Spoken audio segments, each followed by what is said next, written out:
Schedule change বলতে hello হ্যাঁ আপনাদের বলছিলাম আমি ফোনে একটা কথা বলছিলাম আসলে মিউট করে তো আপনারা শুনছেন ও আচ্ছা আচ্ছা স্যার আসসালামু আলাইকুম স্যার ওয়ালাইকুম সালাম স্যার ভুলে স্যার আপনাকে হোস্ট করে ফেলছি স্যার একটু কাইন্ডলি কো হোস্ট হয়ে আর এই ভিডিওটা রেকর্ড করবেন স্যার রেকর্ড করে আমাদেরকে কি করতে হবে আইসিএমএ কে হোস্ট করবেন আপনি কিভাবে করব আমি তো বুঝতেছি না আইসিএম এর উপরে কার্সর নিয়ে গেলে অপশন দিবে প্রথম যাতে হবে পার্টিসিপেন্ট তারপরে আইসিএম এর উপরে যাব তারপরে স্যার শেষে মোর বলে একটা অপশন আছে মোর হ্যাঁ হ্যাঁ আছে মেক হোস্ট জি স্যার মেক হোস্ট করব স্যার করে দেন হইছে না স্যার এটা 2020 একটা স্টুডেন্ট হয়ে গেছে দিদার ভাইকে হোস্ট করে ফেলছেন ও আচ্ছা আচ্ছা আইসিএম এ ভাই আপনি করে দেন আমি করে দিয়েছি ভাইয়া করে দিয়েছি এই ক্লাস তো শুরু হয় না এখনো না আমরা ওয়েট করতেছি খুব পার্টিসিপেন্ট খুব কম সেজন্য ওয়ালাইকুম স্যার ওয়ালাইকুম আসসালাম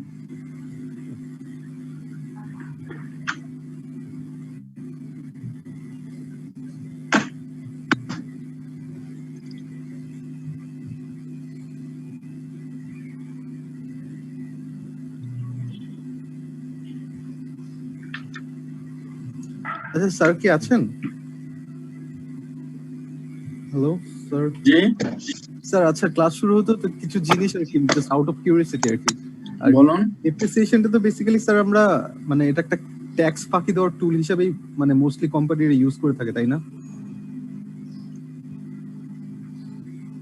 যার ইনকাম ট্যাক্সটা কম আসে আপনার উদ্দেশ্য খারাপ থাকে আদারওয়াইজ স্যার আচ্ছা একটা নরমাল যদি কোন সিনারিও আসে এরকম যে লেটস সে আমার 1 লাখ টাকার একটা মানে অ্যাসেট কোন একটা ইকুইপমেন্ট তো আমি এটা 10 বছর ধরে আমার ফিনান্সিয়াল স্টেটমেন্টে ডিপ্রিসিয়েট করতে করতে ব্যালেন্স শিটে আমার 1 লাখ টাকার মতো আইসা পড়ছে তারপরও আমি জিনিসটা ইউজ করতেছি তো ইন দ্যাট কেস কি পরের বছর আমার ওই ইকুইপমেন্টের উপর ডিপ্রিসিয়েশন দেখানো যাবে না আপনি 1 টাকা রাখার পরে আর ডেপ্রিসিয়েশন করতে পারবেন না কিন্তু সেটা হলো অ্যাকাউন্টিং ডেপ্রিসিয়েশন আর আপনি যদি ট্যাক্স বেসের উপরে কি আছে সেই অনুপাতে তো ট্যাক্সের রুলে যেটা আছে সেই অনুপাতে আপনি ডেপ্রিসিয়েশন করতে পারবেন কিন্তু অ্যাকাউন্টিং এ এসে পারবেন না তার মানে ওই অ্যাসেটটা আমাকে মানে ইকুইপমেন্টের লাইফ লাইনটা শেষ হয়ে যাওয়ার পর যদিও আমি এটা ইউজ করে থাকি ওইটা আমি আমার ফিনান্সিয়াল স্টেটমেন্টে দেখাইতে পারবো না কারণ মানে টেকনিক্যালি ওইটা আমি তো 10 বছরে ডেপ্রিসিয়েট করে জিরো করে ফেলেছি না না অ্যাসেট তো দেখাতে পারবেন ওইভাবেই থাকবেন নতুন করে ডেপ্রিসিয়েশন ক্যালকুলেশন করবেন না আপনার তো মানে বুক ভ্যালু তো 1 টাকা চলে আসছে জি স্যার 1 টাকাতেই থাকবে আপনি অ্যাসেট ইউজ করবেন আচ্ছা আপনি ডেপ্রিসিয়েশন ক্যালকুলেশন করার সুযোগ থাকবে না ওকে স্যার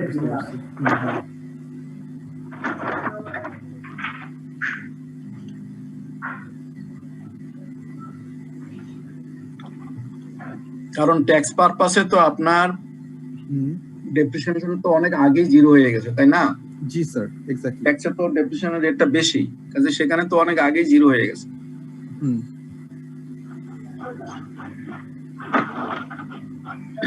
ওকে আমার 50 হয়ে গেছে আমার মনে হয় আমরা শুরু করি ইয়েস স্যার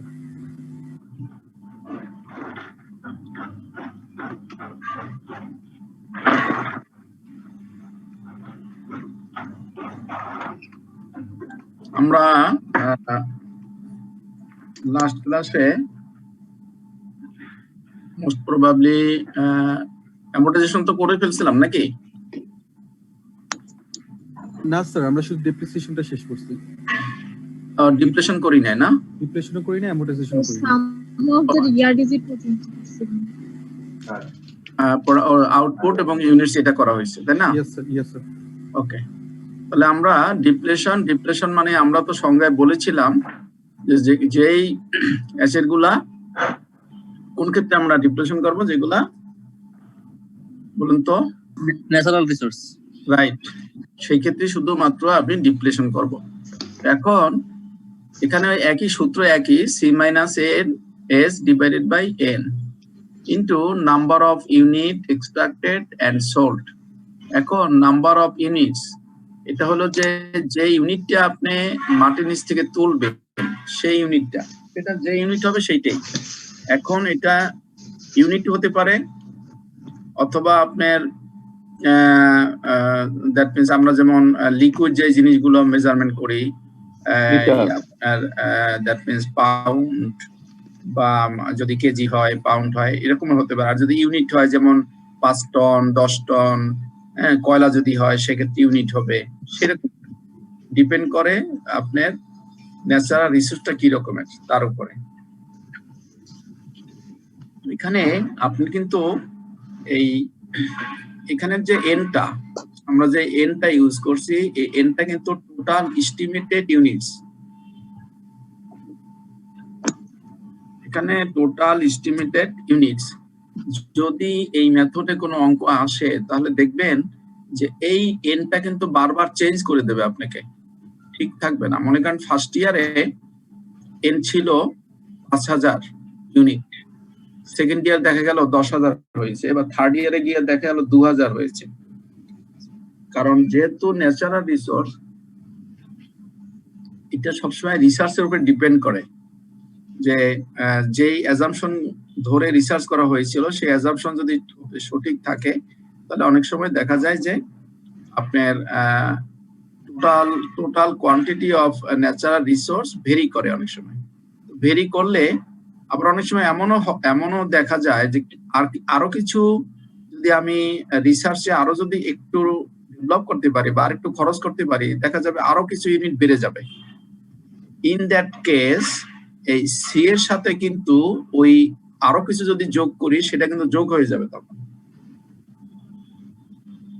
আমি বুঝাতে পেরেছি কিনা? ধরুন এই ডিটা হলো ফার্স্ট ইয়ারের, তাহলে এখানে সি আছে, এস আছে, বা আপনার এন আছে, সবই আছে। এখন after completion of first year এখানে দেখা গেছে সে বলছে যে আরো যদি আমি 5000 টাকা খরচ করি তাহলে আমার এনটা আরো 500 ইউনিট বেড়ে যাবে। এই কস্ট যেটা গত বছর ছিল তার সাথে কিন্তু আরো 5000 যোগ হবে, যেহেতু কস্টটা বেড়ে যাচ্ছে 5000 যোগ হবে। আবার কিন্তু এনও এই সেকেন্ড ইয়ারে গিয়া এনের পরিমাণটা আবার চেঞ্জ হয়ে যাবে, আবার 500 ইউনিট বলতেছে আরো পাবে। সেটা মূল কথা হলো আপনি যেই বছর ডিপ্লেশন ক্যালকুলেশন করবেন সেই বছরের পরবর্তী বছরের যেই তথ্য থাকবে সেই তথ্যের ভিত্তিতে নতুন করে আবার রেটটা হবে। কোন বছরের সাথে কোন বছর মিলবে না, নাও মিলতে পারে, আবার মিলতেও পারে। যদি সব সেম থাকে তাহলে আবার মিলে যাবে, কিন্তু কোশ্চেনে নরমালি সেম রাখে না, অনেক সময় চেঞ্জ করে দেয়। আপনার কস্ট চেঞ্জ করে দেয়, তারপর আপনি ইউনিট চেঞ্জ করে দেয়। সেই ক্ষেত্রে কিন্তু আপনার সেকেন্ড ইয়ারে গিয়ে আবার চিন্তা করতে হবে যে এন কত হবে, সি কত হবে, এস কত হবে, তিনটাই চেঞ্জ করে দিতে পারে। সো দ্যাট আমাদের এতটুকুই খেয়াল করতে হবে যে আমরা ফার্স্ট ইয়ার করার পরে ডিপ্লেশন কিন্তু সেকেন্ড ইয়ারে গিয়ে আমার সি এস এন তিনটাই চেঞ্জ হয়ে যেতে পারে। চেঞ্জ হয়ে গেলে সেইভাবে আমি চেঞ্জ করে তারপরে ডিপ্লেশন হিসাব করব। আর এখানে এনটা হলো total natural resource, total natural resource সেটাকে এন বুঝাচ্ছি। আর নাম্বার অফ ইউনিট এক্সট্রাক্টেড মানে হলো ওই বছরে আপনি কত ইউনিট তুললেন আর বিক্রি করলেন সেইটা। কাজেই এটা কিন্তু ভিন্ন জিনিস, এটা হলো এক বছরের আর এটা হলো টোটাল লাইফের। নাও দি অ্যামোর্টাইজেশন। অ্যামোর্টাইজেশনে এখানে বলছিলাম যে অ্যামোর্টাইজেশন কিসের ক্ষেত্রে হবে জানো, মনে আছে আমাদের? Intangible assets. জোরে বলুন। Intangible asset. Right, intangible asset যেমন ট্রেডমার্ক, যেমন লাইসেন্স, এগুলো, হ্যাঁ, patents, rights, goodwill, preliminary expenses, these are the intangible asset. সেক্ষেত্রে টোটাল কস্টকে আমি ভাগ করব এন দিয়া। এখানে এন যেটা দেয়া থাকবে সেটাই করব, কিন্তু যদি বেশি দেয়া থাকে 40-এর যদি বেশি দেয়া থাকে তাহলে আমরা 40-এর বেশি দিয়ে করব না, হাইয়েস্ট আমরা 40 দিয়ে ভাগ করতে পারবো। সেই জন্য আমরা বলেছি যে যদি কোনো কোশ্চেনে 50 বছর দিয়ে দেয় তাহলে আমরা একটা ছোট্ট করে নোট দিয়ে বলবো যে এটা আমি 40 বছরে অ্যামোর্টাইজেশন করে ফেললাম, 40 বছরের বেশি করাটা ঠিক না। সো দ্যাট আমরা এই অ্যামোর্টাইজেশনটা খুবই সোজা, এখানে খুব বেশি একটা চেঞ্জের কিছু করে না, এখানে অ্যামাউন্টটা ঠিক থাকে, সি ঠিক থাকে, এনটা যদি 40-এর বেশি দেয়া থাকে সেটুকু আমরা খেয়াল করবো, যদি 40 পর্যন্ত দেয়া থাকে কোনো সমস্যা নাই। কিন্তু সমস্যা কিন্তু শুধুমাত্র আপনার ডিপ্লেশনের ক্ষেত্রে, এবং ডিপ্লেশনের অঙ্ক আসলে কিন্তু ওই জিনিসগুলো ভালো করে খেয়াল করতে হবে, কস্ট কত বাড়বে, ইউনিট কত বাড়বে, সেল বেস গুলো ঠিক থাকবে কিনা, কাজে ইয়ার টু ইয়ার আপনাকে ডিসিশন নিতে হবে। ওকে, তাহলে আমরা এই পর্যন্ত ডেপ্রিসিয়েশন, ডিপ্লেশন এবং অ্যামোর্টাইজেশনের সূত্র এবং ডিটেইলস আমরা আলোচনা করলাম। অনেক সময় পার্থক্যটাও চলে আসে, what is the difference between depreciation, deflation and amortization। আমরা ডিফারেন্স আলোচনা করেছি, আমরা অঙ্ক সূত্র নিয়েও আলোচনা করেছি। এখন আজকের আমরা আরেকটু আগাবো, সেটা হলো আমরা বলতে চাচ্ছি যে depreciation in the year of acquisition. কালকে কি যেন কোশ্চেন করছিলেন, আমি যদি অ্যাসেট যদি পারচেজ করি, সেই ক্ষেত্রে যদি আমি বছরে কোনো এক সময় করি তাহলে সেই ক্ষেত্রে ডেপ্রিসিয়েশন কি হবে, অথবা যদি আমি বিক্রি করি তাহলে সেই ক্ষেত্রে বা ডেপ্রিসিয়েশন কি হবে, সেটা আমরা এখানে আলোচনা করার চেষ্টা করছি। এটা বলেছি আমরা যে নন কারেন্ট অ্যাসেট অ্যাকোয়ার্ড এট ভেরিয়াস ডেটস থ্রুআউট দি ইয়ার। আপনি সারা বছরই যে কোনো সময় কিনতে পারে আপনি নন কারেন্ট অ্যাসেট।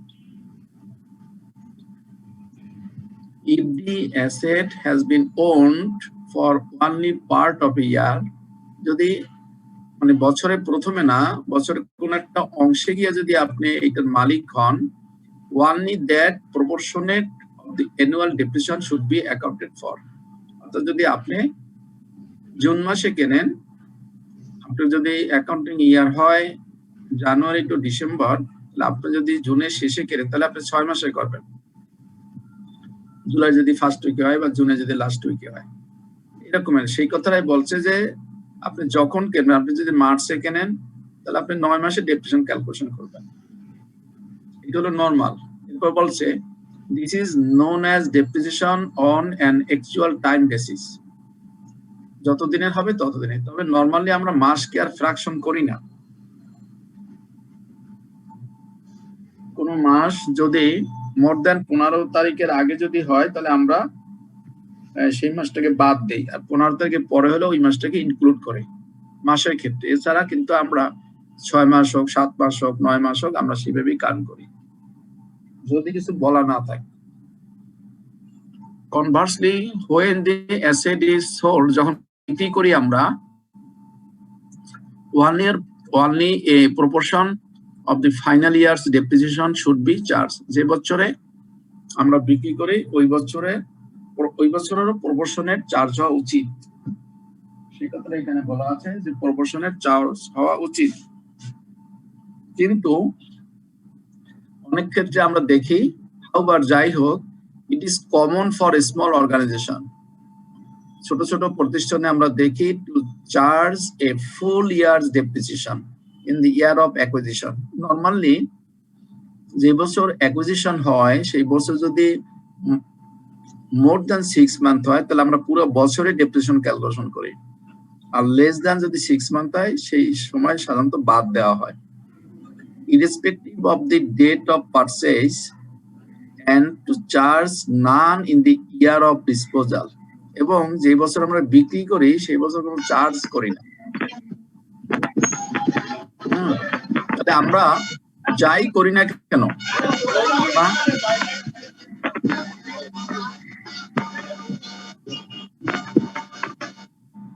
আমরা যাই করি না কেন আমরা কিন্তু সবসময় নোট দেব, আমরা নোটে উল্লেখ করব যে আমরা কি করেছি, আমরা কি পার্সিয়ালি করেছি না করিনি, নাকি বাদ দিয়েছি, যা করব আমরা সেটা কিন্তু একটা নোট দিয়ে আমরা বলে দেব। কাজে এটা কিন্তু ধরাবাঁধা কোনো নিয়ম নেই যে আপনি যে বছর অ্যাকুইজিশন করবেন সেই বছর চার্জ করবেন না, আবার যে বছর আপনি ডিসপোজাল করবেন সেই বছর পুরো মানে কোনো আপনি ডেপ্রিসিয়েশন করবেন না, যে বছর অ্যাকুইজিশন করবেন সেই বছর আপনি ফুল করবেন, এগুলো কিন্তু কোনো বাধ্যকতা নেই। আপনার শুধুমাত্র আপনি নোট দিয়ে বলে দেবেন, তাহলে আপনার অঙ্কটা হয়ে যাবে। ওকে, এখন আমরা একটু দেখব যে যদি কোনো অ্যাসেট আমরা বিক্রি করি সেক্ষেত্রে নরমালি কিভাবে রেকর্ড করি। ছোট ছোট অঙ্ক আসে, অনেক সময় 5 মার্ক 10 মার্কের অঙ্ক আসে এবং দেখা যায় যে আপনার একটা বা দুইটা জানাল দিলেই হয়ে যায়, কিন্তু তারপরও অনেকেই ভুল করে। সেই জিনিসগুলো আমরা একটু এখানে শিখবো।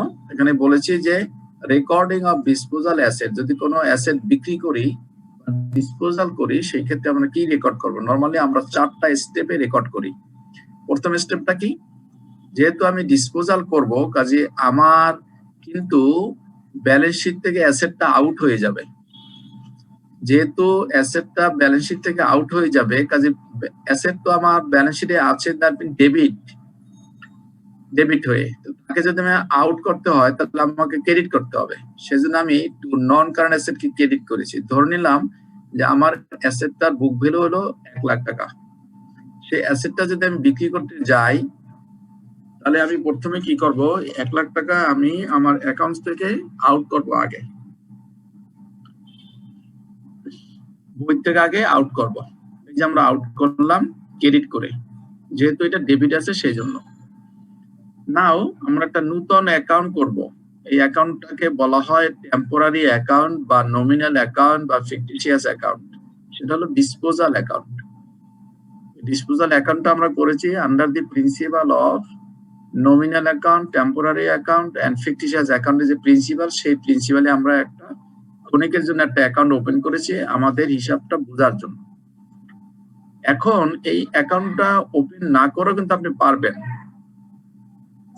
কিন্তু আমরা কেন ওপেন করলাম, আমার হিসাবে যাতে ভুল ত্রুটি না হয় সেই জন্য আমি এটাকে ডেবিট একটা নতুন একটা অ্যাকাউন্ট করে আমি সেখানে একটা হিসাব রাখবো। কিন্তু ইট ইজ নট কম্পালসারি, আপনি অ্যাকাউন্টটা না করেও করতে পারবেন। তাহলে আমরা দুইভাবেই দেখবো, না করেও করা যায় কিনা বা করলেও কি সুবিধা বা অসুবিধা সেটা। তাহলে আমরা করাটা আগে করে নেই যে ডিসপোজাল অ্যাকাউন্ট ডেবিট হবে, নন কারেন্ট অ্যাসেট হবে ক্রেডিট। আমার কথা কি শোনা যাচ্ছে? জি স্যার, শুনতে পাচ্ছি। ওকে, দেন সেকেন্ড স্টেপে হলো এই ডেপ্রিসিয়েশনের এগেইনস্টে আমার বইতে কতটুকু ডেপ্রিসিয়েশন আছে রেকর্ড করা, সেইটুকু আউট করব। তাহলে ডেপ্রিসিয়েশন সবসময় থাকে ক্রেডিট। গতকাল করে আমরা আলোচনা করছি যে লায়াবিলিটি সাইডে থাকে, সেই যেহেতু লায়াবিলিটি মানে ক্রেডিট, কাজে তাকে আউট করতে হলে ডেবিট করতে হবে। সেজন্য এখানে বলেছি যে accumulated depreciation on disposal asset, যে অ্যাসেটটা বিক্রি করব তার এগেইনস্টে যতটুকু ডেপ্রিসিয়েশন করেছি সেইটুকুকে আমরা ডেবিট করলাম। তার মানে আমার বইটা এখন নীল হয়ে গেল। তারপরে ওই যে একটা অ্যাকাউন্ট করেছিলাম টেম্পোরারি, সেই অ্যাকাউন্টকে আমি ক্রেডিট করে দিলাম। যেহেতু একে ডেবিট করেছি সেজন্য আমি ওই আমার খোলা নতুন একটা অ্যাকাউন্টকে আমি ক্রেডিট করে দিয়েছি ডিসপোজাল অ্যাকাউন্ট নামে। ধরুন এটা 20,000 টাকা ছিল, সেজন্য 20,000 টাকা আমরা ক্রেডিট করেছি। এখন ডিসপোজাল বাই ক্যাশ, নগদে ডিসপোজাল করছে কত টাকা, 90,000 টাকায়। 90,000 টাকায় জিনিসটা বিক্রি করেছে।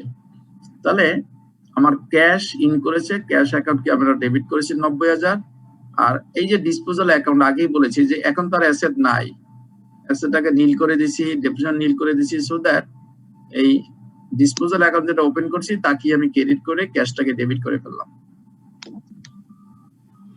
এখন আমি ওই ডিসপোজাল অ্যাকাউন্টের ডেবিট এবং ক্রেডিট আমি হিসাব করব টি ফর্মে গিয়ে, যে ডিসপোজাল অ্যাকাউন্টের ব্যালেন্সটা কত আছে। দেখুন এখানে ডিসপোজাল অ্যাকাউন্টে ছিল ডেবিট ছিল 1 লাখ, আর এখানে ডেবিট করেছি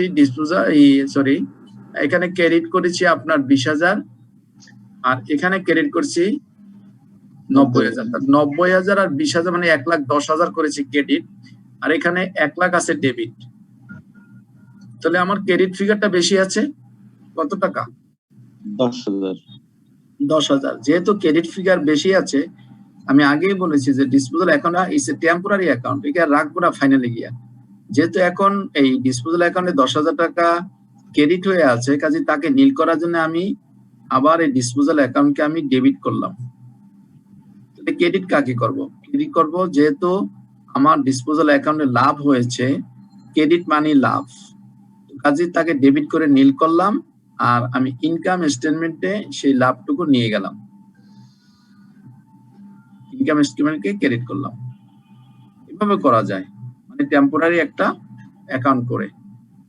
অথবা যাদের জন্য এই ধরনের কঠিন মনে হয় যে না এটা তো খুব কঠিন মনে হচ্ছে, তাহলে আরো সোজা হবে, এই ডিসপোজাল অ্যাকাউন্টের জায়গায় আমি কোনো অ্যাকাউন্ট করব না।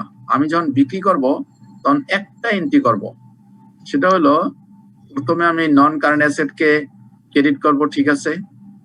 তারপরে এই অ্যাকুমুলেটেড ডেপ্রিসিয়েশন অ্যাকাউন্টকে ডেবিট করব, এটাও ঠিক আছে। এরপরে আমি যে ক্যাশ পেলাম, ক্যাশটাকে ডেবিট করব, সেটাও ঠিক আছে। তাহলে আমার 3টা জিনিস হয়ে গেল। আমার এখানে ডেবিট হলো, একটা ডেবিট হলো 20,000 আর ক্যাশ ডেবিট হলো 90,000। তাহলে এখানে 1,10,000 ডেবিট হয়ে আছে, আর এখানে ক্রেডিট আছে মাত্র একটা আইটেম, সেটা হলো 1 লাখ। কাজে ক্রেডিট সাইডে আমার 10,000 টাকা কম আছে। ওই 10,000 টাকা দিয়ে আমি সরাসরি ইনকাম স্টেটমেন্টকে আমরা ক্রেডিট করতে পারি, অথবা আমরা ডাইরেক্ট লিখতে পারি, যখনই ক্রেডিট হবে তখনই লিখবো যে two gain on sale of fixed asset or non current asset, two gain on sale of non current asset or fixed asset, সরাসরি আমরা ক্রেডিট করে দেব। কাজে সেভাবেই পারা, যার কাছে যেভাবে সোজা মনে হয় সে সেভাবেই করবেন। গেইন অন ডিসপোজাল বলা যায় না? হ্যাঁ, বললামই তো যে gain on sale of fixed asset বলা যায়, gain on disposal of the fixed asset বলা যায়, কোনো অসুবিধা নাই। স্যার গেইন লিখলে তখন আর আমাকে ইনকাম স্টেটমেন্ট আলাদাভাবে লিখতে হবে না? হ্যাঁ, মানে আমি যখন না গেইন লিখলে আর ইনকাম স্টেটমেন্ট লিখতে হবে না। না, আচ্ছা ঠিক আছে স্যার, এটাই ইজি, গেইনটাই ইজি। হ্যাঁ এটা ইজি। যদি ইজি আপনার কাছে মনে হয় তাহলে ভালো কথা, আর যদি মনে করেন যে না আমার এইভাবে যাবো তাও করতে পারেন, আমি দুভাবেই বললাম। তাহলে ওইটা যদি করেন তাহলে মনে রাখতে হবে যে প্রথমে অ্যাসেটকে ক্রেডিট করতে হবে, এই এন্ট্রিটা, তারপরে যে ডেপ্রিসিয়েশন আছে সেটাকে ডেবিট করতে হবে, করলাম, চলে গেল। এখন যা বিক্রি করব, যদি ক্যাশে বিক্রি করি তাহলে ক্যাশ ডেবিট হবে, তাহলে ক্যাশ ডেবিট হলো 90, তারপর আপনি অ্যাকুমুলেট ডেপ্রিসিয়েশন ডেবিট হলো 20, তাহলে এখানে ডেবিট টোটাল ডেবিট হয়ে গেল 1,10,000, আর আমার এখানে একটা ক্রেডিট হলো মাত্র 1 লাখ। তো এই 10,000 টাকা এখন ডেবিট ক্রেডিটের মধ্যে ডিফারেন্স আছে। যদি ডেবিট বড় হয় তাহলে হবে গেইন, সেক্ষেত্রে লিখবো to gain on sale of fixed asset অথবা to gain on disposal of asset, 10,000 টাকা দেবো। আর যদি ক্রেডিট পাশটা বড় হয় তাহলে ডেবিটই লিখতে হবে loss on sale of disposal অথবা loss on sale of fixed asset or non current asset. যদি ডেবিট হয় তাহলে লিখবো লস, আর যদি ক্রেডিট হয় তাহলে লিখবো গেইন। স্যার ওই অনেকটা ব্যাংক রিকনসিলিয়েশনের মতনই, ক্যাশ বুকের জার্নাল এন্ট্রির মতই অনেকটা। হ্যাঁ, যেভাবে মনে রাখতে পারেন, কোনো সমস্যা নেই। আর আমরা নামাজের জন্য কি জি এটা যেহেতু বোঝানো শেষ, আমরা এখন নামাজে যাব, 10 মিনিট দেবো। তাহলে আপনারা কি এই ডিসপোজালের জিনিসটা ক্লিয়ার হয়েছে সবার কাছে? স্যার একটা কোশ্চেন ছিল স্যার। বলুন স্যার, এইখানে আমি অ্যাসেটটা বিক্রি করছি 90,000 টাকা দিয়ে, আর আমার ধরেন অ্যাসেটটা তো কমছে 1 লাখ টাকা, আমার লাভ হয়েছে অ্যাকুমুলেটেড ডেপ্রিসিয়েশন 20,000 ছিল বিধায় আমার লাভ হয়েছে। এখন স্যার ওই অ্যাকুমুলেটেড ডেপ্রিসিয়েশনটা তো স্যার আমারই টাকা, ওইটা স্যার লাভ হলো কি? লাভ হলো কি করে? কারণ এই 20,000 টাকা যখন আপনি ডেপ্রিসিয়েশন চার্জ করছেন তখন তো খরচ হিসাবে ইনকাম স্টেটমেন্টে চার্জ করে ফেলছিলেন, এটার এগেইনস্টে ডেপ্রিসিয়েশন এক্সপেন্স হিসাবে ইনকাম স্টেটমেন্টে চার্জ করে ফেলছেন। কাজেই এখন এই ডিফারেন্সটুকুই তাহলে আমার লাভ। এই জন্যই বলছি যে খরচ যা এই 20,000 টাকা তো অ্যাকচুয়ালি আমার এই অ্যাসেটটার তো দাম হলো 80,000 টাকা, বুক ভ্যালু তো 80,000 টাকা। 80,000 টাকার জিনিসটা আমি 90,000 টাকা বিক্রি করলাম, তাহলে 10,000 টাকা আমার লাভ হইলো। এখন লাভ দু রকমের হতে পারে, আমরা তাহলে সেটা নামাজের পরে আসি, ঠিক আছে? আপনি যেহেতু কোশ্চেন করেছেন বুঝতে হচ্ছে যে আপনি গোল্ড মেডেল নেবেন, কাজে আমরা তাহলে একটু নামাজের পরে আরেকটু ব্রিফলি আলোচনা করব 10 মিনিট। ওকে,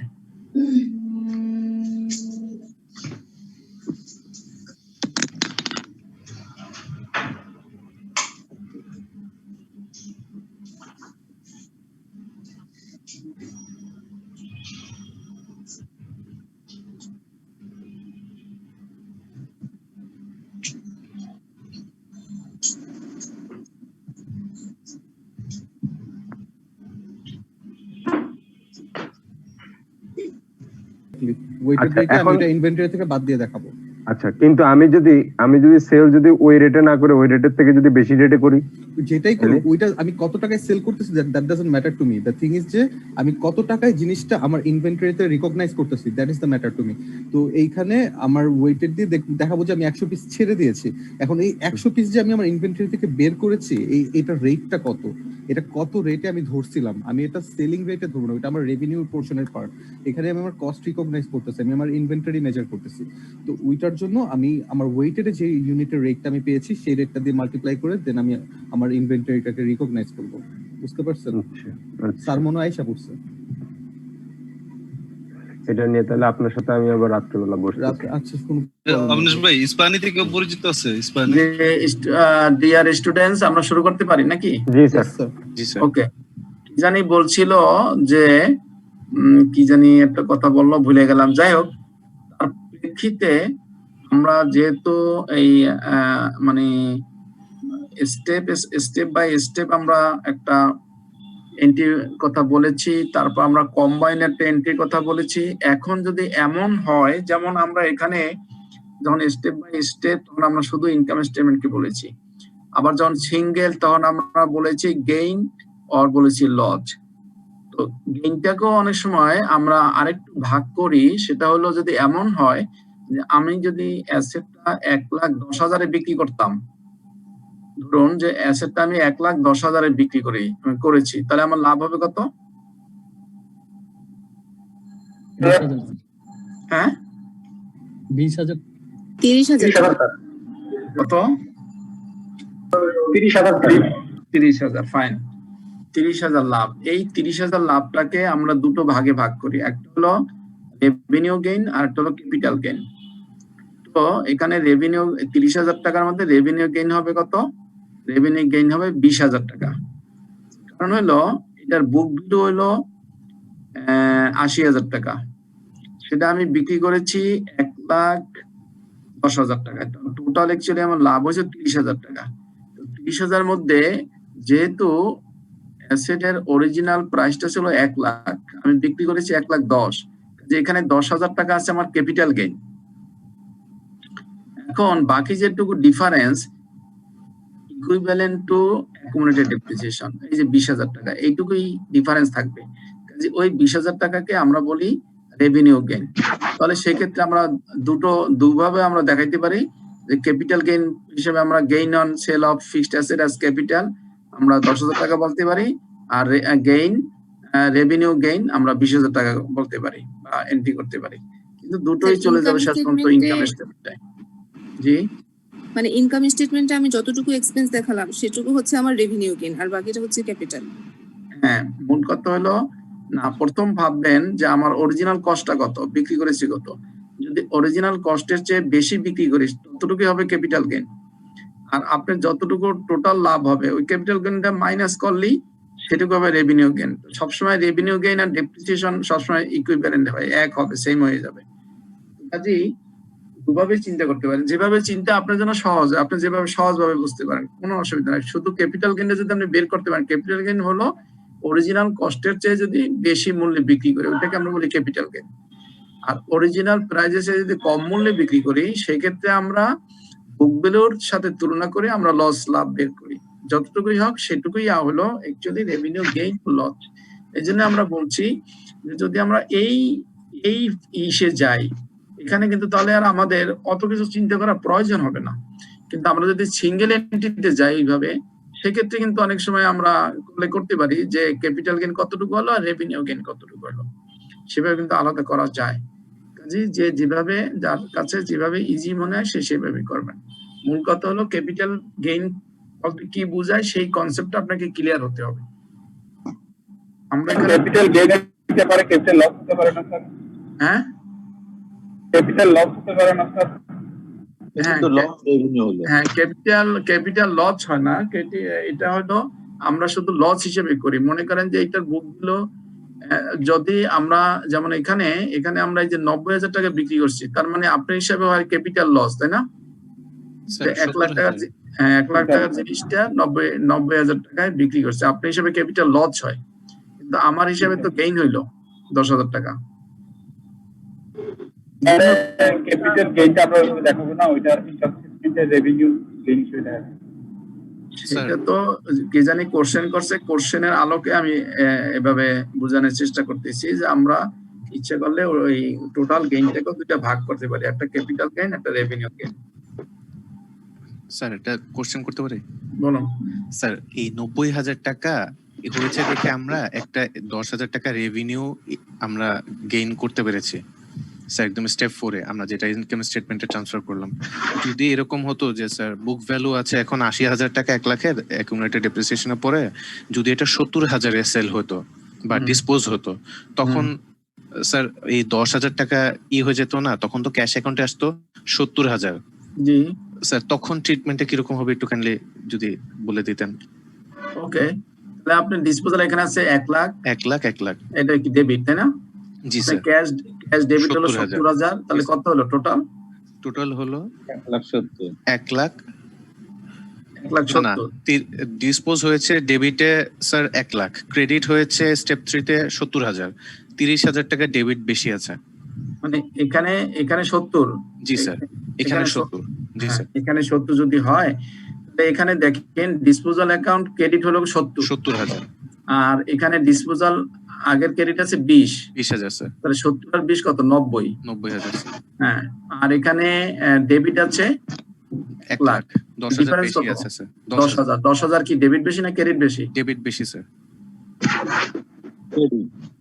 ক্রেডিট বেশি, ডেবিট হয় কি করে?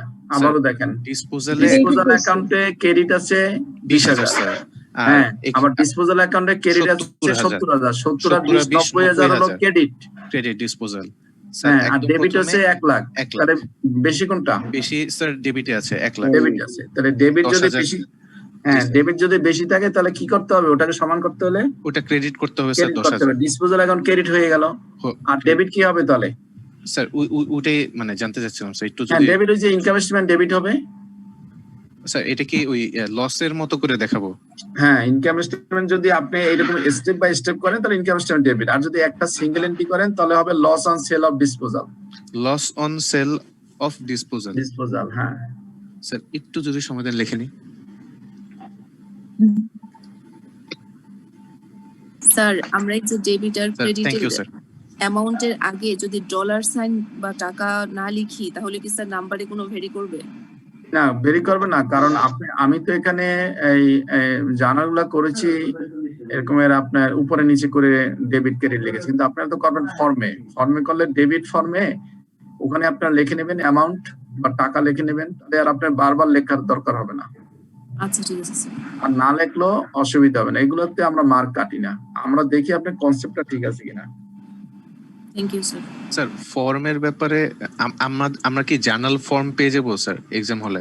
জার্নাল ফর্ম পাবেন, লেজার ফর্ম পাবেন, তারপরে আপনাদের এই স্টেজে তো ওয়ার্কশিট নাই, প্রথম স্টেজে ওয়ার্কশিট আছে, ওয়ার্কশিট পাবেন। ফর্ম যেখানে ফর্মের প্রয়োজন হয় সেখানে ফর্ম পেয়ে যাবেন, ফর্মে কোনো সমস্যা নেই, ছাপানো ফর্ম পাবেন। আমাদের শুধু কাজ হচ্ছে আমরা আপনি যদি দেখেন যে কোনো অঙ্কে জার্নাল আছে বা আপনার লেজার আছে, সাথে সাথেই আপনি ফর্মগুলো নিয়ে নেবেন, তাহলে সুবিধা হবে, আর খাতায় করতে হবে না। যদি তা না হয়, দুই একটা যদি জার্নাল টার্নাল হয় এরকম এইভাবে করে ফেলবেন। যদি আলাদা জার্নালে মার্ক না থাকে, জার্নালের জন্য যদি আলাদা মার্ক না থাকে তাহলে এইভাবে আমার মতন এইভাবে করবেন, আর জার্নালের জন্য যদি আলাদা মার্ক থাকে তাহলে ওইভাবে করবেন, ফর্ম নিয়ে মানে গুছিয়ে ফরম্যাট ওয়াইজ। জি জি, থ্যাংক ইউ স্যার। আর ফর্মটা তাহলে আমি যেই পেজে অ্যানসারটা লেখা শুরু করেছিলাম সেখানে আমি স্টেপল করে আটকে দেব। স্টেবল করে লিখবেন, কখনোই কোনো রোল নম্বর লিখবেন না ভুলেও, তাহলে কিন্তু খাতাটা ক্যান্সেল হয়ে যাবে। এখন স্যার আমি এই যে স্টেপল করব সেই পেজটা কি ফাঁকা রাখবো নাকি সেটার নিচে আমি অন্য কোনো প্রশ্নের অ্যানসারটা হ্যাঁ, লিখতে অন্য পারবো? কোনো জি প্রশ্ন উত্তর লিখতে পারবেন। শুধুমাত্র আপনার যে জার্নাল শিটটা আপনি করবেন ওটার উপরে শুধু কোশ্চেন নাম্বারটা লিখবেন, কোশ্চেন নাম্বার 2 বা কোশ্চেন নাম্বার 3 এরকম শুধু লিখে দেবেন। কিন্তু কখনো ভুলও ওই শিটটার উপরে আপনার রেজিস্ট্রেশন নম্বর বা আপনার রোল নাম্বার লিখবেন না। ওকে, তাহলে আমরা সাধারণত ফর্মুলা নিয়ে যদি আমরা খাতায় এমনিতে করে ফেলি কোনো অসুবিধা নেই, খাতায় করতে পারবেন। আচ্ছা আমরা তাহলে ওই যে জিনিসগুলো আলোচনা করছি ওইগুলো যখন আমরা গেইন অথবা লস অথবা আমরা আরেকটা বলেছি সেটা হলো যে capital gain, revenue gain, capital loss, আপনার রেভিনিউ লস সবকিছুই কিন্তু আমরা জানলাম বা শিখলাম। এবং আমরা যদি সিঙ্গেল এন্ট্রিতে করি তাহলে কিন্তু সেগুলো আমরা লেখারও সুযোগ আছে। কিন্তু আমরা যদি এই স্টেপে যাই এখানে শুধুমাত্র আমরা ইনকাম স্টেটমেন্ট দিয়ে চলে যেতে পারবো।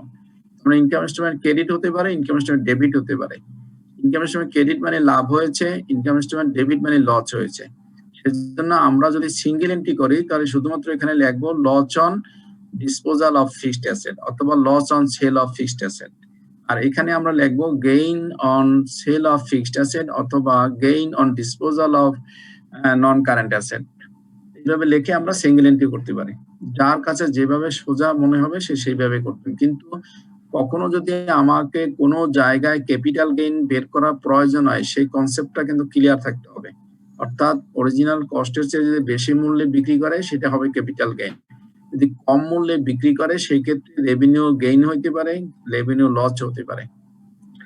ওকে, দেন রিভ্যালুয়েশন অ্যাকাউন্ট। রিভ্যালুয়েশন অ্যাকাউন্টটা কি? আমরা বলেছি যে this method of calculating depreciation differ from the methods explained above by not being a calculation based on the original cost of an individual asset. আমরা এতক্ষণ যা করেছি যে ডেপ্রিসিয়েশন নিয়ে যে সূত্র দিয়েছি বা আলোচনা করছি সেই ভিত্তিতে না। কিভাবে তাহলে হবে? Instead, the method relies on an estimated cost being made in respect of a group of similar small value asset when preparing the financial statement. অর্থাৎ রিভ্যালুয়েশন মেথডে আমরা করি কি নরমালি ছোট ছোট যদি কোনো অ্যাসেট হয় যেটাকে রিভ্যালুয়েশন করা খুব ইজি, সময় বেশি লাগে না, সেই সমস্ত অ্যাসেট গুলোকে আমরা তাৎক্ষণিকভাবে রিভ্যালুয়েশন করে নিতে পারি। সেই ক্ষেত্রে সবসময় মনে রাখবেন যে অরিজিনাল যেটা কস্ট হবে সেই অরিজিনাল কস্টের সাথে যদি কোনো এই ডিউরিং দি ফিনান্সিয়াল ইয়ার যদি নতুন কোনো অ্যাসেট অ্যাড হয় সেটুকু আমি অ্যাড করে নেব। সে আমার আগের ৫,০০০ টাকার অ্যাসেট আছে, এখন আরো ৫০০ টাকার অ্যাসেট আমি এই বছরে কিনেছি, তাহলে টোটাল অ্যাসেট হবে ৫,৫০০। সেখান থেকে যদি কোনো ডিসপোজাল করে থাকে ডিসপোজালটুকু বাদ যাবে কিন্তু অরিজিনাল কস্ট প্রাইজে। তাহলে ডিসপোজাল বাদ দেওয়ার পরে যে ভ্যালুটা থাকবে সেটা হলো অ্যাকচুয়ালি আমার বুক ভ্যালু, আমার বইতে হলো ওইটাই ভ্যালু। এখন যদি আমি ভ্যালুয়েশন করে যেমন ধরে নিলাম বুঝানোর স্বার্থে বা সহজভাবে বোঝার জন্য যে সে আমার বুক ভ্যালুটা আছে ৫,০০০ টাকা, এখন এই অ্যাসেটটা ভ্যালুয়েশন করে আমি পেলাম এখন ৪,৫০০ টাকা। ৪,৫০০ টাকার বেশি অ্যাসেটের ভ্যালু নেই, তাহলে এই যে ৫০০ টাকা কম হলো এইটাকে আমরা বলি ডেপ্রিসিয়েশন।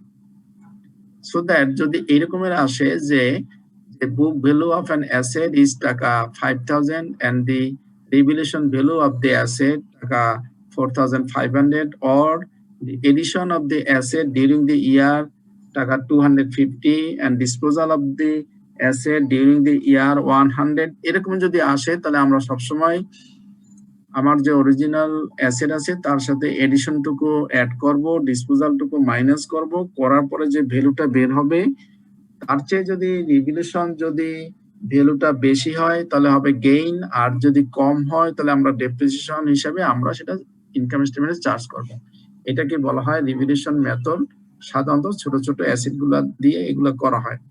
আর আমরা যদি বড় অ্যাসেট দিয়ে বড় অ্যাসেটও রিভ্যালুয়েশন করি তাহলে সেক্ষেত্রে অনেক সময় প্রয়োজন হতে পারে, সেটাও করে যেতে পারে, কিন্তু সেটা সময় সাপেক্ষ বিষয় এবং সেটা আপনার কোম্পানির প্র্যাকটিস যদি থাকে প্রথম থেকে তাহলে আমরা করবো, তাহলে করবো না। কিন্তু নরমালি আমাদের পরীক্ষার জন্য যেটুকু সেটুকু হলো এইরকমই, যে কোনো অ্যাসেটে আপনি বুক ভ্যালু দিয়ে দেবে, বলবে যে সেটা রিভ্যালুয়েশন ভ্যালু এত। What is the depreciation?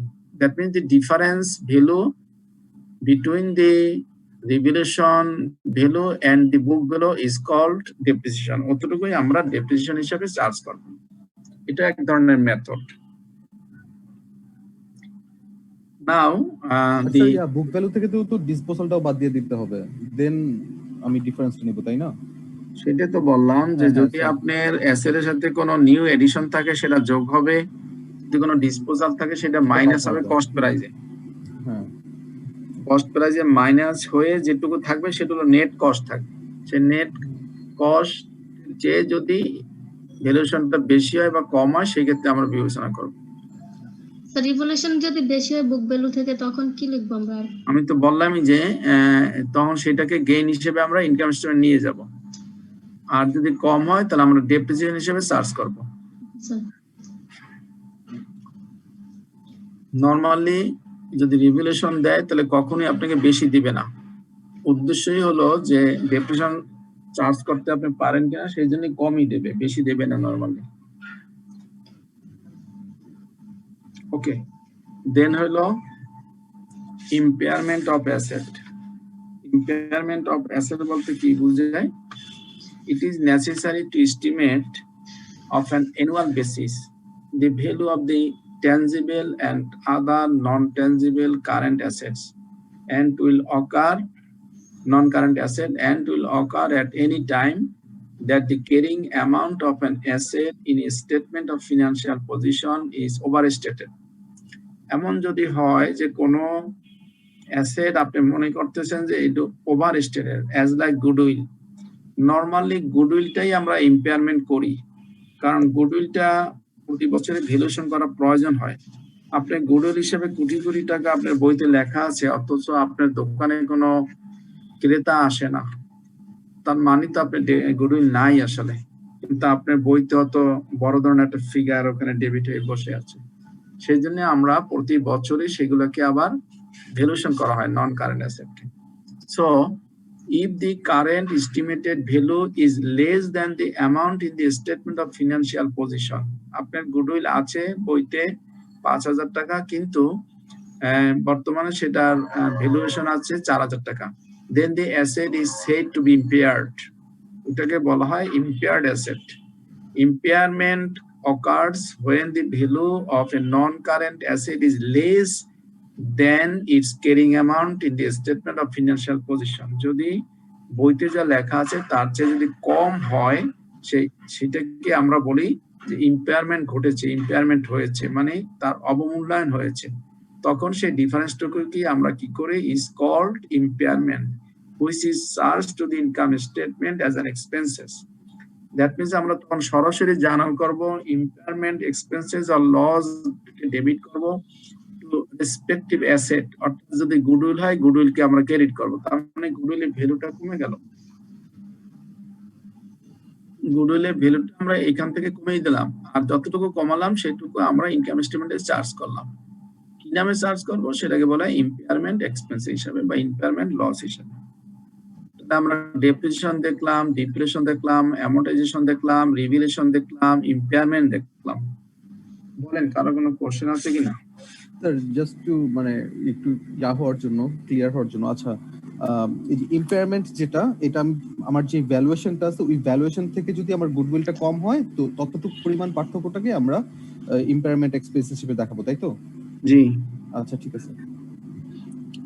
বেশিও তো হতে পারে, বেশি হলে গেইন অন, রাইট, বেশি হলে তাহলে হবে ইম্পেয়ারমেন্ট গেইন, সেক্ষেত্রে অ্যাসেটটা ডেবিট হয়ে যাবে। গুডউইলটা ডেবিট আর ইম্পেয়ারমেন্ট ক্রেডিট। জি স্যার একটু আগে যে আমরা নরমালি সেগুলো হয় না, যখনই ইম্পেয়ারমেন্ট হয় তখন সবসময় কমই হয়, বুঝছেন? কম হওয়ার জন্য ইম্পেয়ারমেন্ট করা হয় অ্যাকচুয়ালি, সেই জন্যই আমরা ওই কম দিয়ে এই কমটাই শিখাই, বেশি নরমালি হয় না, কোশ্চেনও আসে না। স্যার একটু আগে রিভ্যালুয়েশনে যে দেখলাম যে বেশি হলে আমাদের রিভ্যালুয়েশন গেইন হবে আর কম হলে আমরা সেটা ডেপ্রিসিয়েশন হিসেবে চার্জ করব। তাহলে স্যার এখানে কম হলে আমরা সেটা অ্যামortization হিসেবে চার্জ না করে আমরা সেটা ইমপেয়ারমেন্ট কেন বলছি? একটা মেথড, এটা একটা মেথড, এটা আরেকটা মেথড। নরমালি ইমপেয়ারমেন্ট গুলা হয় ইনটেনজিবল অ্যাসেটের ক্ষেত্রে বেশি হয়, কিন্তু এই রিভ্যালুয়েশন তো ছোট ছোট অ্যাসেটের ক্ষেত্রে হয়। একটা নেচার এক এক রকমের, বুঝেছেন? জি স্যার।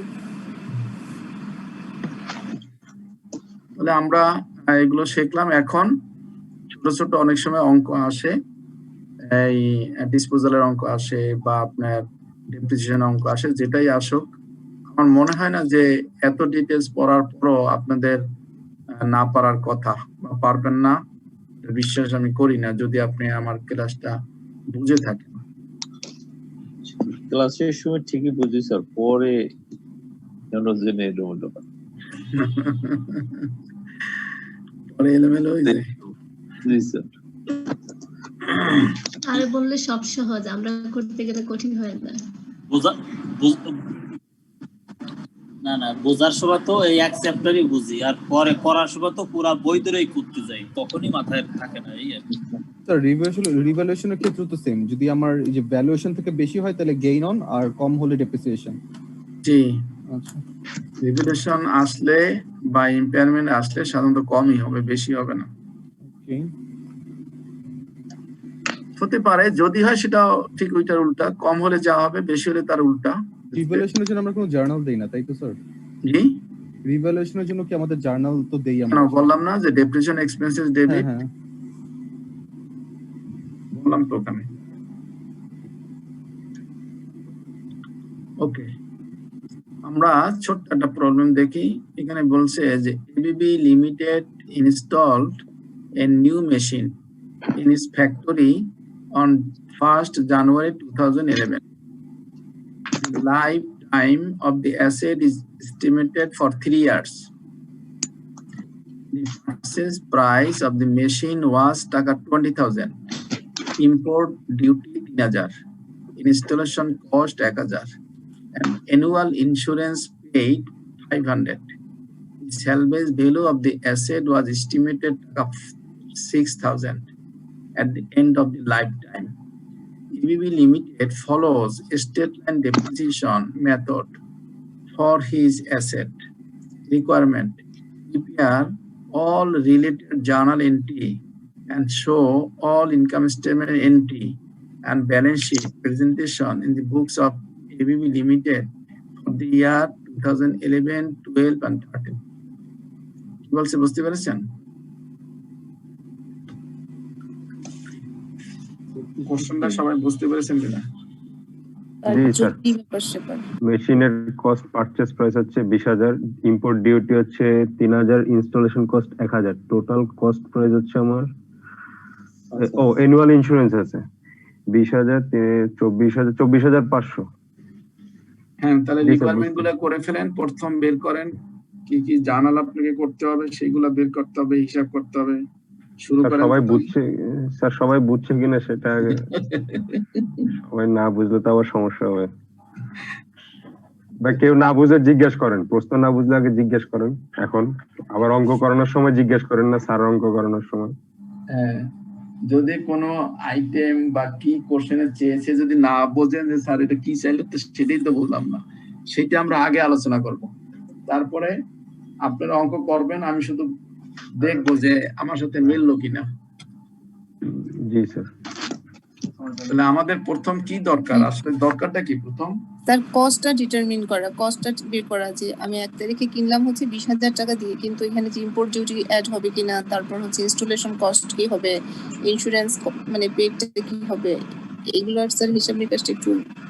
রাইট, তাহলে আমাকে প্রথমে একটা ওয়ার্কিং করতে হবে। ওয়ার্কিংটা আগে করে নিতে হবে। The cost of the machine,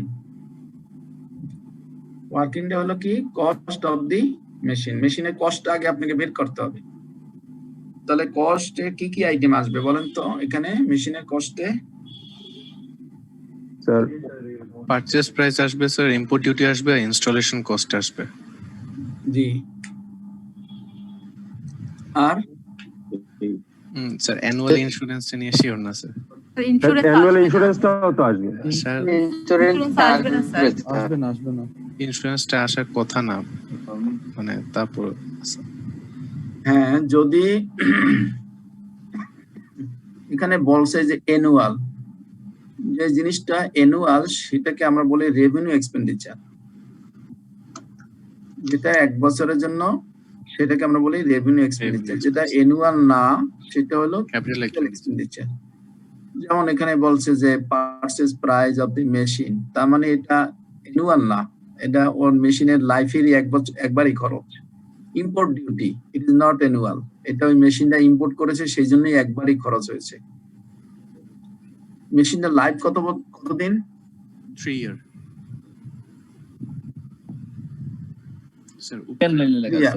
right, মেশিনটা 3 বছর, তার মানে এই ইম্পোর্ট ডিউটা 3 বছরের জন্য। ইনস্টলেশন কস্ট, মেশিনটা বসানোর জন্য যে খরচ, অবশ্যই এটি যে ক্যাপিটাল এক্সপেন্ডিচার, কারণ এটা প্রতি বছর হবে না, কিন্তু অ্যানুয়াল ইন্স্যুরেন্সটা কিন্তু প্রতি বছরই হবে। সো দ্যাট এটা আমার টোটাল কস্টে কখনোই আসবে না। এটা একটা জিনিস আমরা শিখে নিলাম। সো দ্যাট তাহলে ওয়ার্কিং যদি আমি করি তাহলে total cost of the machine will be 20,000 plus 3,000 plus 1,000, তাই না?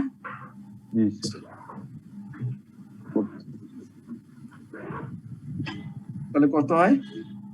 24,000 24,000, তাই না? 24,000। এখন আপনাকে কি করতে হবে? কোন মেথডে ডেপ্রিসিয়েশন করতে হবে? স্ট্রেট লাইন চাইছে স্যার। স্ট্রেট লাইন বলছে, তাহলে স্ট্রেট লাইনের ডেপ্রিসিয়েশন কত আসে?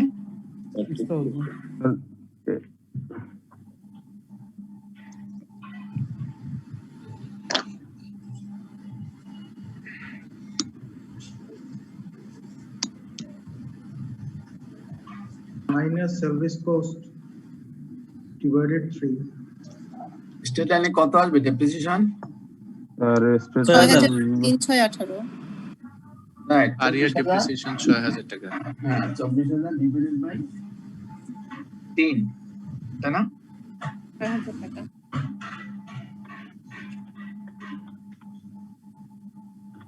কত হবে স্যার? পার ইয়ার ডেপ্রিসিয়েশন হবে 6000 করে। কিভাবে বের করছেন? Sir 24,000 minus salvage value 6000 divided by 3, যেহেতু 3 বছর লাইফ টাইম চাইছে। সবাই কি বুঝেছেন? আমরা যে স্ট্রেট লাইনের সূত্র দিয়েছিলাম c minus s divided by n, এখানে c মিন্স 24,000 মাইনাস s মানে হলো salvage value 6,000 divided by n মানে 3 years. So that c minus s divided by n is equal to 6,000. G sir.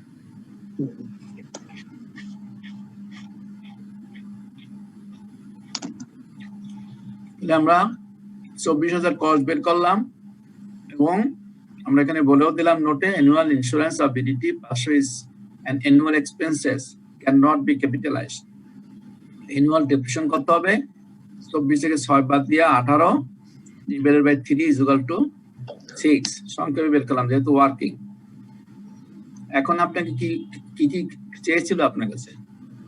বলছে যে জার্নাল এন্ট্রি চেয়েছে, income statement কিভাবে দেখাবেন সেটা চেয়েছে, ব্যালেন্স শিট কিভাবে দেখাবেন সেটা চেয়েছে, তাই না? এবং চেয়েছে 11, 12, 13 জন্য। আমরা যদি এটুকু যদি আমরা একটা শিডিউল করে নিতে পারি, ওয়ার্কিং করে নিতে পারি, তাহলে আমাদের জন্য ইজি হবে। যেমন আমরা যদি এইভাবে করি 11, 12, 13 বললাম, ওপেনিং ভ্যালু বললাম, ডেপ্রিসিয়েশন বললাম, ক্লোজিং ভ্যালু বের করলাম, এখন ডেপ্রিসিয়েশন বের করলাম।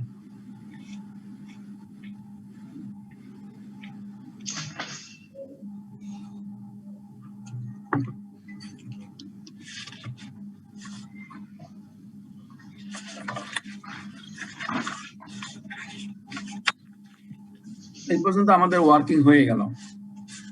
এটা দেখে দেখে এখন আমরা যা চেয়েছে সবগুলোই করতে পারবো।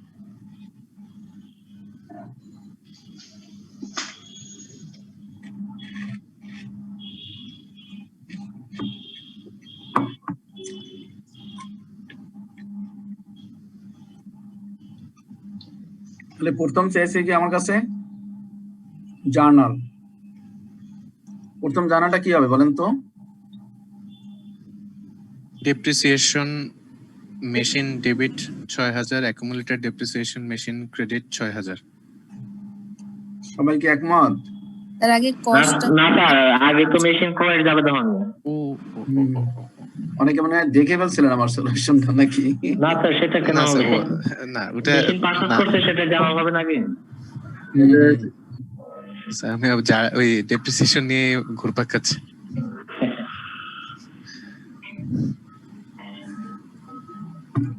সেই জার্নালটা কোন সনে হবে?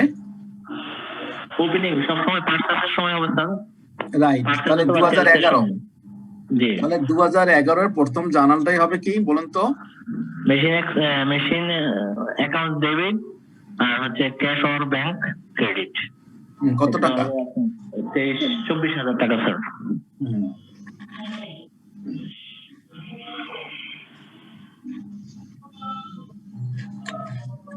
তারপরে হবে ডিপ্রিসিয়েশন অ্যাকাউন্ট, এটা 2011। তারপরে 3 বছরের জন্য 3টা ডিপ্রিসিয়েশন জানা হবে।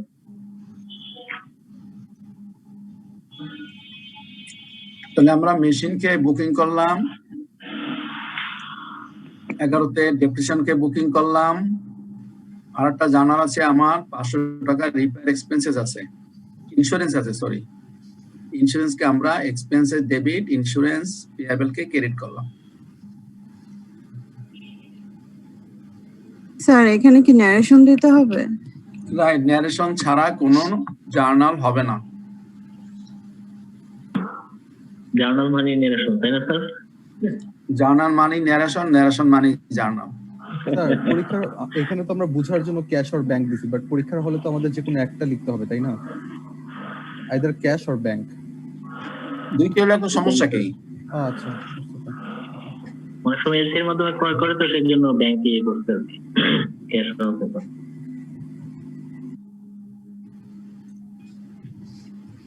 আমরা 11 জার্নালগুলো বুঝতে পেরেছি সবাই? জি স্যার। কারো কোনো কোশ্চেন আছে? অঙ্ক কিন্তু ছোট, কিন্তু কনসেপ্ট ক্লিয়ার না হলে কোশ্চেনটা কি আরেকবার একটু দেখানো যায় স্যার, একটু কষ্ট করে?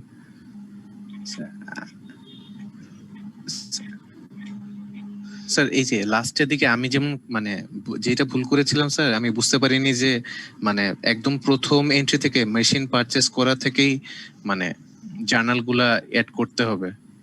মানে এখানে যে বলা আছে অল রিলেটেড জার্নাল, লাস্টে আপনার সমস্যা, এই সমস্যার মধ্যে অল রিলেটেড জার্নাল করতে বলছে। ও স্যার ওইটাই মিস করেছিলাম স্যার, জন্য থ্যাংক ইউ স্যার।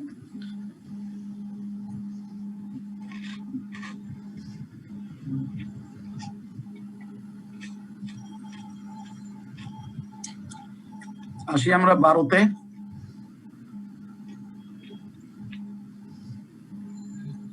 12তে কটা জার্নাল হবে? 12তে একটা কম হবে। একটা কম হবে। মেশিন 1 তারিখে তো দেওয়া লাগবে না। পারচেজটা হবে না, শুধু ডেপ্রিসিয়েশন আর ইন্স্যুরেন্স হবে।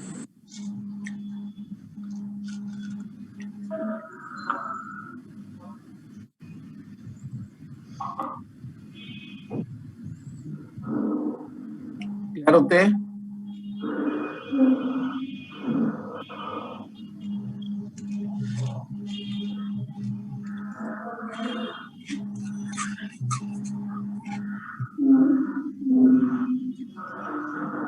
স্যার স্যার ইন্স্যুরেন্সটা তো এখানে অ্যানুয়াল ইন্স্যুরেন্স বলছে, এটা যদি শুধু ইন্স্যুরেন্স ফর মেশিন বলা থাকতো তাইলে কি স্যার সেম করতাম? যদি বলা থাকতো যে মেশিনটা ইম্পোর্ট করার জন্য ইন্স্যুরেন্সের প্রয়োজন হয়েছে, তাহলে মেশিনের সাথে যোগ হয়ে যেত।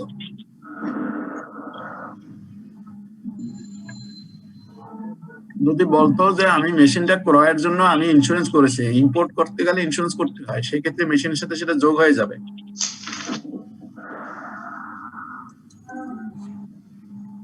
সবাই কি ক্লিয়ার এখন পর্যন্ত? নাকি দেখানোর পরে একটু সোজা হয়ে গেছে? মনে পড়ছে স্যার, শুধু আমার নাই। ওকে, এইবার তাহলে ইনকাম স্টেটমেন্টটা করেন তো সবাই। ইনকাম স্টেটমেন্টটা দেখতে কেমন হবে একটু করেন তো, 11 করেন তো।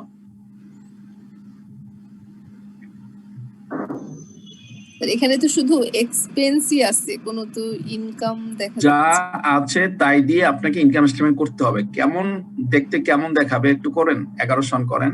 600 500 1100।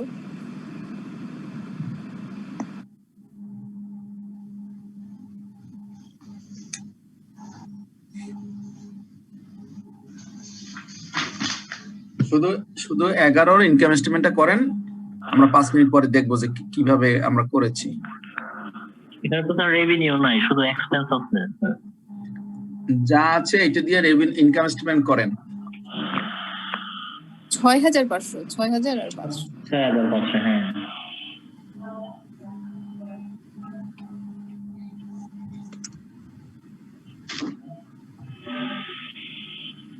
ইনকাম স্টেটমেন্ট প্রতি বছর তো একই 6500 করে। 1500।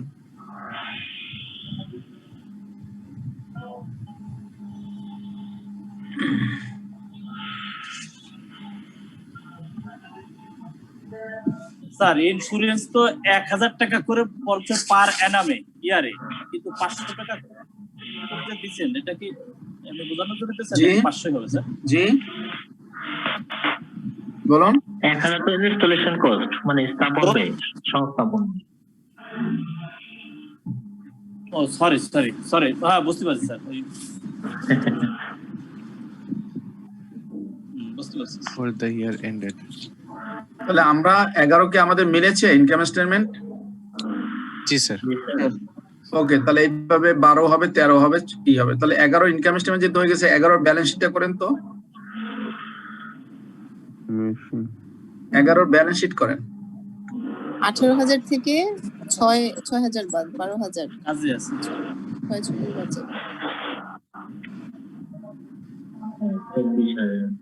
24000 থেকে 24000 থেকে 6000 বাদ, অ্যাকুমুলেটেড দিচ্ছি 6500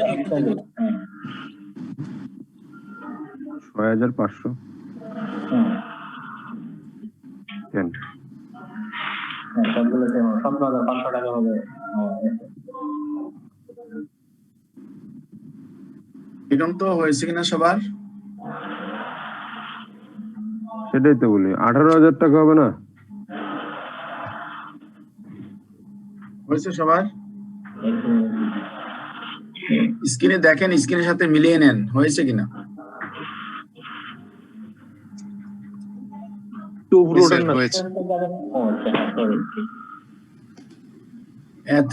এত যদি সরি বলেন একটু ছোট্ট অঙ্কে, তাহলে বড় অঙ্কে কি বলবেন?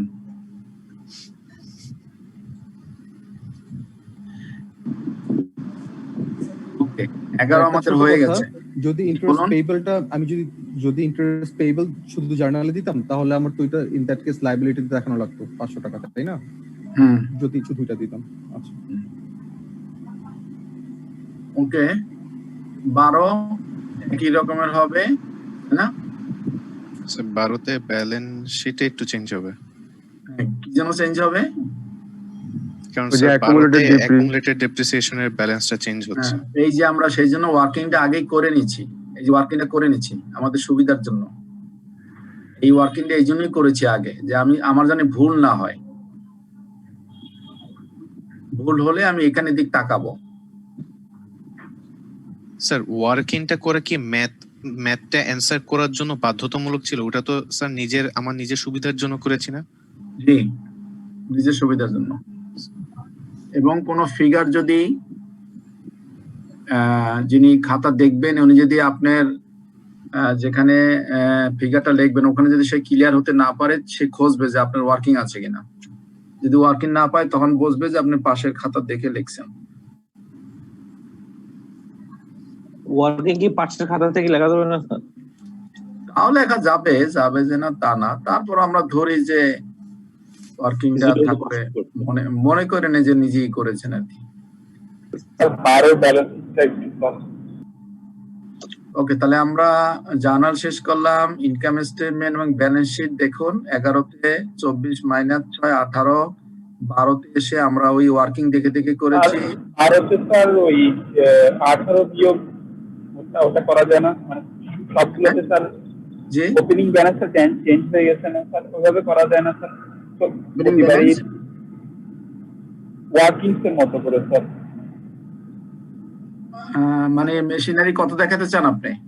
মেশিনারি ওই যে প্রথম বছর ডেপ্রিসিয়েশন বাদ দেওয়ার পরে যে ভ্যালুটা থাকে ওই ভ্যালুটা থেকে ডেপ্রিসিয়েশনের যে সাইজের ভ্যালু ওটা বাদ দিয়ে করা যায় কিনা? আমি জানি ইউজ করে একই আসবে স্যার। মানে উনি তিনটা ইয়ার একসাথে দেখাতে চাইতেছে? না না, একসাথে না, একসাথে। আমি বলতে চাচ্ছি যে মেশিনারি প্রথম বছর আপনি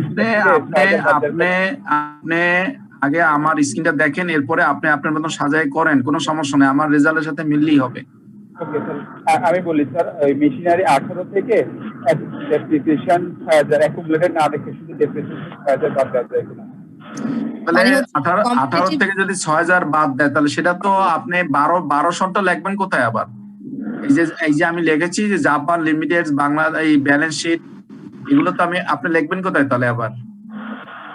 আমি তো 12-র জন্য লিখে নিচ্ছি, আমি এই যে 12-র জন্য ইনকাম স্টেটমেন্ট সংক্ষেপে লিখে নিচ্ছি, আমি তো কিছু বাদ দেই নাই। স্যার রেশিও অ্যানালাইসিসে আমাদের যে কম্পারেটিভ ব্যালেন্স শিট থাকে না, ওইভাবে চাইলে করা যেতে পারে। হয়তো আমি 2012-র জন্য একটা কলাম রাখলাম, 13-র জন্য হ্যাঁ পারেন, হ্যাঁ পারেন, অসুবিধা নেই। আমি তো বললামই যে এটা হলো আমার প্রেজেন্টেশন আমি করেছি, আপনারা আপনাদের মতো সাজিয়ে নিন না, সমস্যা নাই তো। ইট ইজ নট কম্পালসারি যে এভাবেই করতে হবে। ওকে, তাহলে আমরা 12 এবং 13 করে ফেলছি। এখন তাহলে আমরা ছোট্ট একটা অঙ্ক দিয়ে ইনকাম স্টেটমেন্ট করলাম। অনেকেই কোশ্চেন করেছিলেন স্যার রেভিনিউ তো নাই, না থাকে নাই, শুধু এক্সপেন্সেসটা দিয়ে দেখালাম যে এক্সপেন্সেস ডেবিট হবে এতটুকু। আর ব্যালেন্স শিটে কোনো আইটেমই নাই, একটাই আছে, সেটাই দেখালাম যে ব্যালেন্স শিটে ওখান থেকে দেখুন 13-তে এসে 13টা খেয়াল করি আমরা। 13-তে এসে আমার মেশিনের ভ্যালু কত? বুক ভ্যালু 6000 মানে হলো equivalent to sale base value, তাই না? Equivalent to sale base value আর রেসিডুয়াল ভ্যালু, অনেক সময় কিন্তু এগুলোকে রেসিডুয়াল ভ্যালু বলে। তাহলে সেই ভ্যালুতে কিন্তু আমার চলে আসছে 13-তে। নাও প্রবলেম 2 1 মিনিট আছে, আমরা আজকে আর পারবো না। কারো কোনো কোশ্চেন আছে কিনা? স্যার একটা কোশ্চেন যদি করি, যে ইন্স্যুরেন্স পেয়েবলটা তো করি নাই, ওটা কি আমরা ধরে নিছি যে ওইটা আমরা পেড করে দিছি? না ধরি নাই, নরমালি জার্নালটা ক্যাশ হবে না স্যার? হ্যাঁ, আপনি ইন্স্যুরেন্স পেয়েবলটা দেখান যায়, অসুবিধা নাই। ইন্স্যুরেন্স ব্যালেন্স শিটে তো এটা দেখানো যায় না? হ্যাঁ দেখান যায়, অসুবিধা নাই, আমরা শুধু অ্যাসেট টাকা দেখিয়েছি। তাহলে তো সেক্ষেত্রে 18,500 হবে আর কি ব্যালেন্স শিটের। না হ্যাঁ, তাহলে ওটার সাথে ওই ইন্স্যুরেন্স পেয়েবল ওটা আবার ক্রেডিট পাশে দেখাতে হবে। ওটা আবার ক্রেডিট পাশে দেখা দেবে। হ্যাঁ ক্রেডিট পাশে মিলবে না তো তাইলে স্যার?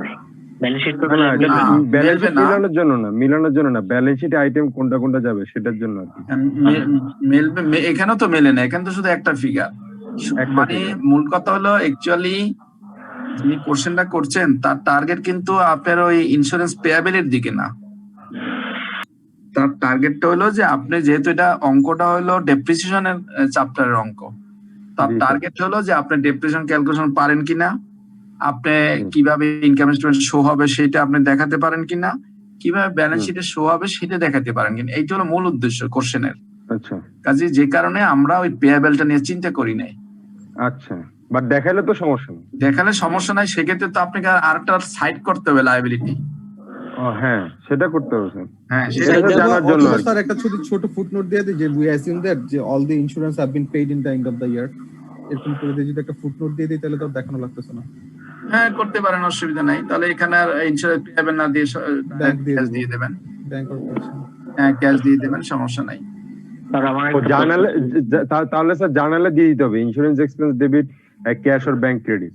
হ্যাঁ, এখানে পেয়াবেল না বললা ইন্স্যুরেন্স ব্যাংক। বুঝতে পারছি। Thank you sir. অবশ্যই এটা বলা হচ্ছে যে পেইড, বুঝছেন? বলেও দিছি। হ্যাঁ, পেয়াবেল না করলে হইতো, এটা পেইড মানে ক্যাশ পেমেন্ট হয়ে গেছে। এর জন্য একটু কনফিউশন এটা বরঞ্চ আমারই ভুল হয়েছে মনে হয়। ইন্স্যুরেন্স আমি অবলিক দেখছি। এটা সরি, আমি ইচ্ছে করে লিখেছি যে এটা বলতে ভুলে গেছি যে এখানে দেখেন ইন্স্যুরেন্স পেয়াবেল অবলিক ব্যাংক লিখেছি, না? ভুল ইচ্ছে করেই করেছি আপনাদের সাথে আলোচনা করার জন্য। সেটা হলো যে দেখেও ধরতে পারিনি আসলে। হ্যাঁ, দেখে ধরতে পারি না, এখন আমার মনে পড়লো, অনেক আগে করছিলাম তো এটা। এখন দেখেন ইন্স্যুরেন্স পেয়াবল একবার লিখছি, আবার ব্যাংকও লিখেছি। আপনারা কোশ্চেন ইচ্ছা করলে এখানেই করতে পারতেন, পেয়াবল আবার ব্যাংক হয় কি করে। আমি ব্যাংক লিখছি এই জন্য যে আমার কোশ্চেনে পেইড বলা আছে, পেইড। যদি শুধু পেইড কথাটা বলা না থাকতো তাহলে কিন্তু আমি পেয়াবেলে যেতাম। সেই জন্য আমি দুইটাই করেছি, যে একটু খেয়াল রাখবেন যে এই কোশ্চেনে কিভাবে বলা থাকে। পেইড বলা থাকলে আমরা সরাসরি ক্যাশ বা ব্যাংকে ক্রেডিট করবো, আর যদি সেগুলো বলা না থাকে তো আমরা পেয়াবেল লিখে দেবো। পেয়াবেল যদি দেখা যায় তাহলে কিন্তু আবার ব্যালেন্স শিটে একটা ক্রেডিট পাশে আর একটা আইটেম দেখাতে হবে আমাকে। সেই জন্য কিন্তু আমি এখানে ইচ্ছা করে ইন্স্যুরেন্স পেয়াবেল অবলিক ব্যাংক লিখেছি, যে যাতে আমাদের প্রতি বছর কি আমরা 500 টাকা দেখাবো নাকি 500, 1000, 1500 সেভাবে বাড়তেছে? না, আপনি প্রতি বছরে ইন্স্যুরেন্স 500 টাকা করে দিতে হবে। কাজে এই যে ব্যাংক আমি 500 টাকা করে দিয়ে দিছি ইন্স্যুরেন্স পেয়াবেল, ওটা তো বলাই আছে অ্যানুয়ালি। না, ও যদি না বলা থাকে পেইডটা, এখানে লাস্টে যে টোটালি যোগ হবে সেটা আলাদাভাবে দেখাতে হবে। এখানে যেভাবে বলা থাকবে প্রতি বছর প্রথম বছর 500, সেকেন্ড বছর 500 হতে পারে, যেভাবে কোশ্চেনে থাকবে আপনি সেইভাবেই লিখবেন, অসুবিধা নাই তো। এখানে কোশ্চেনে ক্লিয়ার বলে দিচ্ছে যে বছরে 500 এবং পেইড। হ্যাঁ, অ্যানুয়াল ইন্স্যুরেন্স পেইড টাকা 500, প্রতি বছর 500 টাকা এবং সেটা পেমেন্ট হয় সেটা। তো কাজে আপনি এই ইন্স্যুরেন্স নিয়ে কিন্তু আপনার কোনো ভুল ধরাবো না আমরা, আর এটা নিয়ে আমরা অতটা চিন্তাও করি না। আমরা চিন্তা করতেছি অঙ্কটা হইলো ডেপ্রিসিয়েশন চ্যাপ্টারের অঙ্ক। আমরা দেখবো যে আপনার ডেপ্রিসিয়েশনটা ঠিক মতন হয়েছে কিনা, কস্ট অফ দি অ্যাসেট ঠিক মতন বের করেছেন কিনা, এবং জার্নাল গুলা ঠিক মতন করেছেন কিনা রিলেটেড উইথ ডেপ্রিসিয়েশন, এবং ইনকাম স্টেটমেন্ট শো করছেন কিনা, ব্যালেন্স শিটে শো করছেন কিনা। এগুলো থিম, কোশ্চেনের থিমটা হলো এইটা। আবার ইন্স্যুরেন্স দেখবো তখন বেশি করে যখন আমি ইন্স্যুরেন্স চ্যাপ্টারে যাব, তখন দেখবো যে ইন্স্যুরেন্স সম্পর্কে আপনি কি করছেন। কাজেই থিমটা বুঝতে হবে যে কোন চ্যাপ্টারের অঙ্ক, সেই চ্যাপ্টারে ওই থিমটা উপরে একটু ইম্পর্টেন্সটা বেশি দিতে হয়। জি বলুন। ডেপ্রিসিয়েশনের ব্যালেন্স শিটের আমাদের অ্যাসেট পাস আর লায়াবিলিটি পাস দুটো কি মিলে যায়? মিলবে কেন? এটা কি মিলবে? বুঝলাম না, আবার বলেন তো। আমাদের ব্যালেন্স শিট মানে তো অ্যাসেট আর লায়াবিলিটি দুটো সমান। জি। এখন এখানকার ব্যালেন্স শিটটা কি সেম হবে স্যার? না, এখানে তো আপনাকে ব্যালেন্স শিট করতে বলে না। এখানে কি বলছে দেখেন তো। এখন আমরা ব্যালেন্স শিট করলাম না। না, এই যে দেখেন এখানে কি বলছে দেখেন, ব্যালেন্স শিট প্রেজেন্টেশন। স্যার কোথায় শো করব? হ্যাঁ, এই জিনিসটা আপনি ব্যালেন্স শিটে কিভাবে দেখাবেন সেটা বলছে। আপনাকে ব্যালেন্স শিট করতে বলে নাই তো। স্টেটমেন্ট সাইন দিতে এখানে। আর না হলে অনেক মিলাই দিত।